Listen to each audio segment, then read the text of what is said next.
Madame, monsieur, bonsoir. Ravi de vous retrouver pour votre rendez-vous quotidien avec l'actualité sur ATV. Au sommaire ce soir. 62 162 élèves retrouvent le chemin de l'école dans notre académie. Un effectif en baisse par rapport à l'année dernière. Nous avons accompagné les écoliers de Mende-la-Valeur au Saint-Esprit. L'occasion de découvrir la nouvelle classe fléchée de l'établissement. Dans ce journal aussi, le RPRAC reprend ses actions un an après, alors que le 1er septembre 2024 marquait le début de la grande mobilisation contre la vie chère.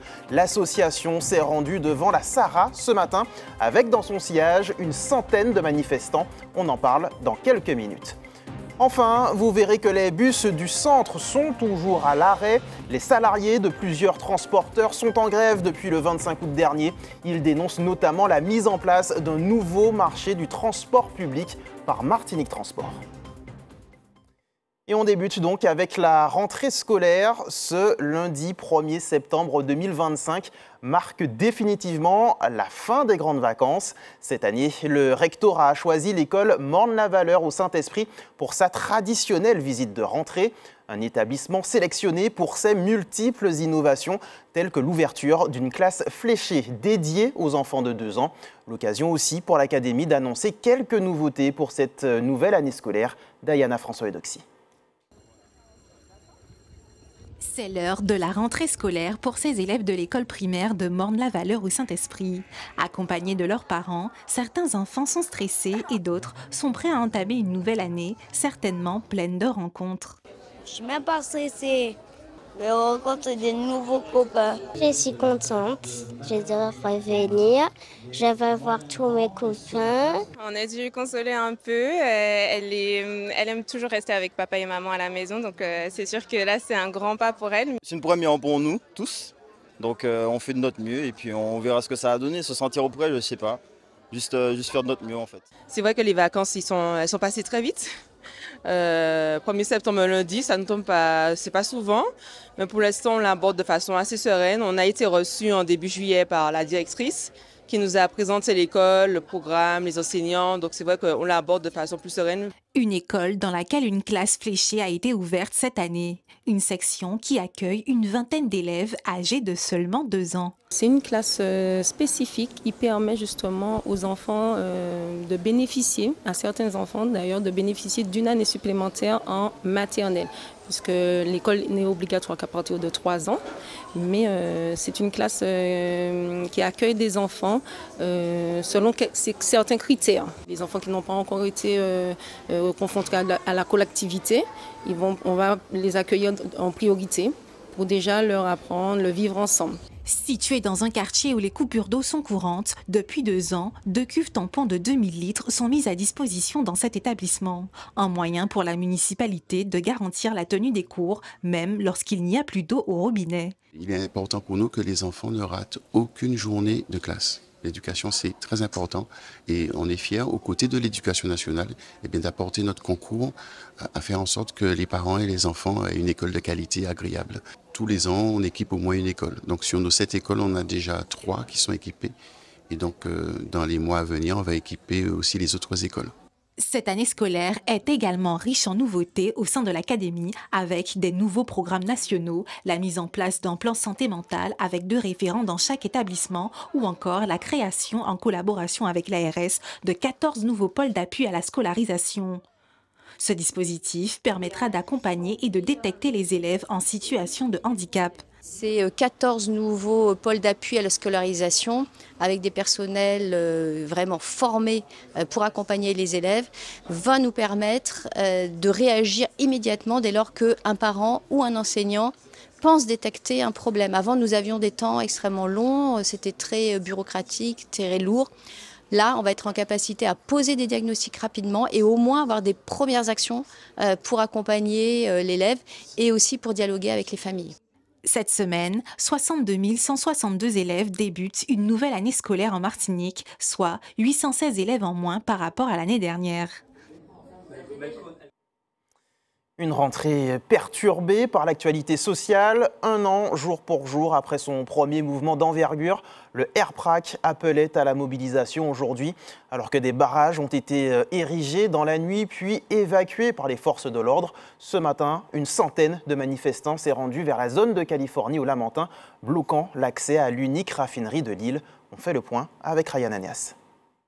Un an jour pour jour que le mouvement contre la vie chère a commencé et aujourd'hui les manifestants sont mobilisés devant la SARA pour protester pacifiquement, comme vous pouvez le voir derrière moi. Depuis très tôt ce matin, plusieurs barrages sont érigés, comme à Californie ou encore à Rivière-Roche.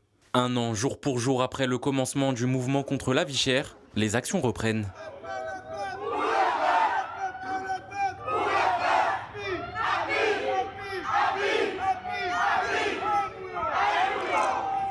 L'accès à la raffinerie de la SARA est totalement bloqué. Le RPRAC assure vouloir continuer les actions et explique la raison du blocage de ce matin. L'essence augmente, on ne sait jamais pourquoi. Le gaz augmente, on ne sait jamais pourquoi. C'est encore un des points qui étouffe, étrangle la population sans réel justificatif. Aujourd'hui, on estime que tout ce qui fonctionne par la SARA avec de l'essence. Si le peuple en lui-même qui habite ces terres ne peut pas fonctionner, la SARA ne peut pas fonctionner. Et les autres qui étouffent ne peuvent pas fonctionner. Aujourd'hui, pour nous, c'est la façon d'aller directement là où le peuple est impacté, pour nous aussi impacter leur porte-monnaie et leur expliquer que plus jamais, si nous, on ne vit pas, ils ne vivent pas non plus. Un mouvement qui veut reprendre est toujours dans la même optique pacifiste. Ici ne va pas fonctionner. Ça va rester comme ça. On est là pacifiquement. Très pacifiquement. On n'a pas de problème avec vous, vous faites votre travail. Une mobilisation qui ne semble pas être la dernière. Rodrigue Petitot l'assure, les actions vont se poursuivre sur la durée. J'espère qu'ils ont du cardio, parce que nous on est prêts. On est ultra déterminés. C'est un an de manque de respect, un an de crash au visage. Un an pour nous démontrer qu'on n'est pas français, puisque depuis le temps qu'on demande gentiment, puisque la France est une et indivisible, comme le dit le manifeste qu'on a publié ce matin, un an à demander que si nous sommes vraiment français, de nous respecter en tant que tels. Aujourd'hui, on a compris que nous ne sommes pas français. Nous avons compris que nous sommes accessibles aux sanctions françaises, mais pas aux bénéfices français. Maintenant, oui, on va agir nos actions à notre place et, comme je vous ai dit, j'espère qu'ils ont du cardio. Étienne Desplanques, préfet de Martinique, a livré ses impressions sur cette mobilisation et surtout sur les barrages érigés cette nuit. Mon rôle est d'assurer l'ordre public. Les gendarmes et les policiers ont cette mission. Ils le font toujours dans le respect de la loi républicaine. Les Martiniquais et les Martiniquaises n'ont pas à subir de violences politiques. Nous sommes dans une démocratie. La politique se règle dans les urnes. Elle ne se règle pas par de la violence dans les rues. Et j'y tiens beaucoup et je serai déterminé en ce sens. Les barrages ont été levés après quelques échauffourées en milieu de journée. Et le RPRAC assure en tout cas de son côté que les actions ne vont pas s'arrêter. Bon courage. Et comme souvent, lorsqu'un blocage de la SARA est évoqué, quelques attroupements aux abords des stations-service ont pu être observés. Les automobilistes craignent-ils une éventuelle pénurie d'essence? Réponse face à la caméra de Ryan Anias. Comme je ne connais pas trop l'impact que ça a pour l'instant au niveau des actualités, je l'ai appris ce matin pour la grève. Je ne sais pas, bon, si on a eu comme dans les temps d'avant des pénuries, oui. J'espère ne pas avoir ce problème-là. J'avais fait d'avance, déjà, depuis le week-end dernier, c'est tout. Donc après, j'espère que dans les jours prochains, je pourrai. C'est sans essence, surtout avec la rentrée des classes pour les autres, puisque moi, je ne suis pas d'ici. Je pense que c'est difficile, que ce sera une chose très difficile si effectivement la SARA est fermée. Non, je suis à la moitié, mais je ne sais pas si ça dure longtemps. Je ne sais pas si on pourra finir nos vacances. La mobilisation du dernier trimestre 2024 reste évidemment dans tous les esprits. Une période très difficile pour le tissu économique martiniquais. On en parle avec la présidente du MEDEF Martinique, Catherine Rodab. Bonsoir. Bonsoir. Merci d'avoir accepté notre invitation. Alors on vient de voir dans ce journal ces images de la manifestation d'aujourd'hui devant la raffinerie de la SARA.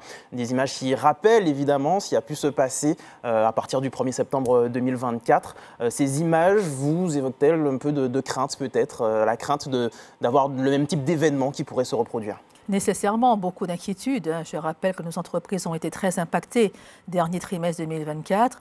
200 entreprises qui ont été éprouvées, 52 000 heures qui ont été indemnisées au titre de l'activité partielle. Ce matin, j'ai pris connaissance des barrages, heureusement, qui ont été évacués pour la majorité d'entre eux. Mais j'ai envie de vous dire ce soir que derrière chaque barrage, ce sont des familles qui sont en retard. Ce sont des jeunes qui, ce matin, faisaient leur rentrée scolaire et qui ont vu leur rentrée perturbée. Quand on sait qu'il y a un stress naturel, vous l'avez indiqué durant le reportage, des petits qui disent qu'on n'aura quelle maîtresse, que j'aurai les mêmes copains que l'année dernière. Donc, voyez-vous, c'est quand même une rentrée scolaire pour notre jeunesse. Et ce soir, je les salue et leur envoie en effet énormément de confiance. C'est quand même une rentrée scolaire qui a été perturbée, mais c'est également pour nos entreprises un ralentissement de leur activité.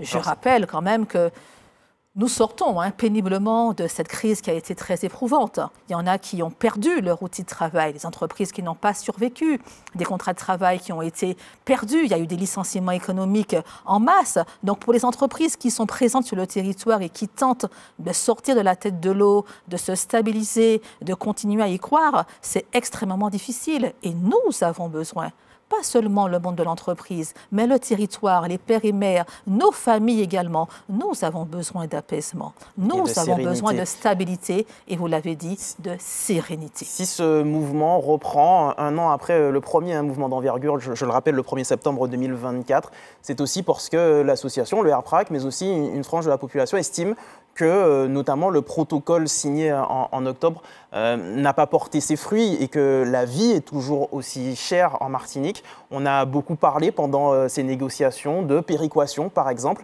C'est l'un des termes qui est souvent revenu, mais qui revient aussi aujourd'hui dans la bouche de ses détracteurs. Pensez-vous que ce protocole est toujours positif pour la Martinique? Faut-il attendre finalement d'en voir les effets? Ce protocole du 16 octobre 2024 a le mérite d'exister. Il est quand même le fruit de cette table ronde. Dans un climat de tension, nous avons réussi de manière collégiale, collectivement, ensemble, pu trouver et signer un accord qui a une péréquation de l'octroi de mer sur 54 familles de produits, une péréquation de la TVA sur 69 familles de produits et l'annonce d'un besoin d'un mécanisme de compensation des frais d'approche. On peut tracer s'il y a eu ou pas en effet ces baisses. Tous les acteurs ont joué le jeu, la collectivité, l'État, la collectivité, les grossistes, la distribution petite et grande, et nous avons aujourd'hui pu, sur les 54 familles de produits, pu tracer une moyenne de baisse, je parle d'une moyenne de baisse de 10%. Alors dans le protocole, on avait évoqué une moyenne de baisse de 20%, sur les 54 familles de produits, mais il nous faut le mécanisme de compensation des frais d'approche pour y arriver. Sinon, je vous le dis, nous n'y arriverons pas. Mais je crois que les volontés... Faut-il aller plus loin encore? Il nous faut ce mécanisme de compensation des frais d'approche pour arriver à la moyenne des 20%. Mais aujourd'hui, on a une moyenne de 10% sur 54 familles de produits, ce qui correspond à plus de 6 000 articles. Donc, de manière, en fait, convergente, je crois que les engagements qui avaient été pris, ils ont été tracés et sont traduits aujourd'hui par des résultats qui sont concrets. Mais indépendamment, en fait, vous me direz, on peut toujours faire plus, mais une première étape a été marquée et a été tracée en termes de résultats. Pour qu'on puisse ensemble construire et aller dans une amélioration, il nous faut une stabilité, il nous faut de l'apaisement, alors que nous traversons une vraie crise politique. Vous l'avez évoqué. Voilà. Justement, cette crise politique, elle est aussi nationale, avec ce vote de confiance qui aura lieu lundi prochain au Parlement. François Bayrou qui se soumet finalement à l'avis de ses parlementaires concernant son budget 2025-2026. Pensez-vous qu'il faille voter cette confiance et appliquer finalement les préconisations portées par M. Bayrou? On parle de la suppression de 2 jours fériés, par exemple, ou alors ce vote de confiance pourrait être la base finalement pour partir sur autre chose avec peut-être un nouveau Premier ministre, un nouveau gouvernement. En tout cas, le 8 septembre prochain est une échéance politique majeure et nationale.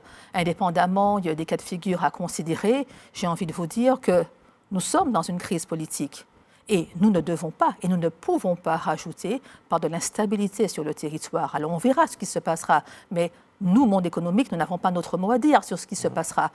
En revanche, la stabilité sur le territoire de la Martinique est absolument indispensable. Je crois que, et j'en suis convaincue, la Martinique a un potentiel formidable. Nos entrepreneurs ont du talent, énormément de talent, mais également beaucoup de courage. Pour construire ensemble, nous devons impérativement jouer collectif, mais dans un climat apaisé, dans un climat constructif et dans un climat où le dialogue pourra être circulaire et pourra être une vraie valeur ajoutée. Dernière question rapidement, Catherine Roda. Vous avez parlé de ces entreprises qui ont eu beaucoup de mal à se remettre de la crise de l'année dernière. Aujourd'hui, comment se portent les entreprises martiniquaises ? Elles sont éprouvées. La confiance dans le territoire est éprouvée. Et nous, en tout cas, au quotidien, elles se battent. Contre vents et marées, elles tiennent debout. Elles tentent de pouvoir innover. Vous savez très bien qu'il y a eu des procédures collectives énormes au début du premier trimestre 2025. Donc aujourd'hui, celles qui résistent tentent de se réinventer tous les jours. Mais ce n'est pas simple. Nous voulons pouvoir investir sur le territoire. Nous voulons pouvoir créer des emplois également et donner au territoire la chance bien d'oser, de réussir et d'entreprendre et de pouvoir bien vivre sur notre belle Martinique. Merci beaucoup Catherine Rodab d'avoir accepté notre invitation. Je rappelle que vous êtes la présidente du MEDEF Martinique. Puisque l'on parle de contexte social, évoquons à présent cette autre mobilisation, celle des salariés des entreprises de transport en commun du réseau Centre. En grève depuis une semaine, ils dénoncent des retards de paiement, le non-respect d'un protocole signé il y a 2 ans, mais surtout la mise en place d'un nouveau marché par Martinique Transport. Les détails recueillis par Diana François-Eudoxy. Martinique Transport souhaite supprimer des services sous certaines lignes du réseau. Et en fait, on estime que ça va nous mettre en danger, justement en termes de surcharge et en termes de temps d'attente pour les passagers qui sera plus long en fait. Je vais prendre un exemple dans mon entreprise. En fait, ils veulent supprimer un service sur la 422. La 422, c'est la ligne qui mène de Cœurlis à Petit Manoir. Là, actuellement, nous sommes à 3 services. Et là, Martinique Transport souhaite supprimer un service dessus. Donc on va redescendre à 2 services, donc 2 bus par service. Donc à ce moment-là, ça va occasionner pour nous, conducteurs, de la surcharge et pour les passagers, un temps d'attente plus long. Donc si par exemple vous attendez 40 minutes, eh bien, vous allez attendre 1h30, peut-être même plus. Qui dit surcharge dit donc on sera obligé de laisser des passagers à terre et le temps d'attente, on peut se faire activer par les passagers. Nous, chez nous, c'est l'entreprise Transurbain, donc nous actuellement on a un service qui va sauter. Il y a l'entreprise Cetra qui ont de nombreux services qui vont sauter aussi, ainsi que Transnav, l'entreprise Transnav et RDC. Et Transaglo, toutes ces entreprises-là, ils vont perdre des services. En sport, le 2e tour de la Coupe de France de football zone Martinique s'est déroulé ce week-end. À noter l'éclatante victoire de l'US Riveraine face à l'UJ Redoute sur le score de 6-0. Du spectacle aussi entre le Good Luck et l'Essor Préchotin, mais avec plus de suspense. Victoire 4-2 des joueurs du Prêcheur. Résumé des 2 rencontres avec Loïc Régis et Marc Michel. D'entrée, l'US Riveraine, formation de R2, prend les commandes face à l'UJ Redoute qui évolue à l'étage inférieur. 11e minute, Thomas Thuin ouvre le score. Le match est à sens unique. Un quart d'heure plus tard, la marque est aggravée. 2 autres buts sont inscrits avant la pause par l'intermédiaire de Deron et Yendi. À la mi-temps, le score est de 4-0. De retour sur les terrains, les joueurs de Charlie Cabrimol tentent de s'accrocher. En vain. Deron, puis Gordon corse un peu plus l'addition. L'US Riveraine s'impose logiquement 6-0. Face à une équipe évoluant R3. Donc on a voulu pour finir notre préparation par rapport à ce match-là, en montrant justement qu'on pouvait bien jouer. Donc ça n'a pas été facile pendant tout le match. C'est la reprise, mais bon, on a fait l'essentiel, c'est-à-dire la qualification. Oui, ils ont été meilleurs que nous et puis on n'a rien à rougir puisque nous sommes en train de nous préparer pour les échéances de R3. Malgré ça, je ne m'attendais pas à un score fleuve. Mais je m'attendais à peut-être 3-0, 4-0, mais là, on a des petites lacunes qu'on voudra gommer à l'entraînement. Vendredi soir, c'est l'Essor Préchotin qui a obtenu sa qualification après un match un peu plus disputé face au Good Luck. Là encore, une affiche de R2 contre une R3. Tout s'est joué en seconde période après un match nul à l'issue des 45 premières minutes. Les joueurs préchotins marquent 3 fois grâce à un doublé de Tariq Ramassami et un sublime coup franc de Jean-Claude Linéré. Les Foyalais réagissent malgré tout mais les joueurs de Charlie Jean sont plus forts. Les Sorts Préchotins s'imposent sur le score final de 4-2. Après, le plus important, c'est la qualification. Parce qu'en première mi-temps, on a laissé le Good Luck nous montrer son jeu. On n'avait pas les moyens d'imposer notre jeu. Donc, du coup, on était obligé de subir pour après mieux rebondir en deuxième mi-temps. Finalement, on s'est fait piquer par une erreur défensive en prenant un penalty, en possédant un penalty. Et on essaie de pousser. Finalement, on prend un coup franc direct. C'est un grand joueur quand même de les Sorts Préchotins. C'est quand même difficile de revenir au score à 2-0, de voir que nos joueurs sont fatigués. Mais bon, on a quand même poussé, on s'est quand même battu. Dans le cadre de la Coupe de France Zone Martinique, les rencontres du 3e tour devraient se dérouler ce week-end. Comme chaque soir, on regarde ensemble le calendrier de l'EFS. Demain, vous pourrez donner votre sang sur le parking du centre commercial Place d'Armes au Lamentin de 8h30 à 17h30. Autre possibilité, la Maison du Don, immeuble Le Fils, quartier Dillon à Fort-de-France, de 11h30 à 17h30. C'est ainsi que se referme notre édition locale. On se retrouve dans quelques petites minutes pour l'actualité nationale et internationale. A tout de suite.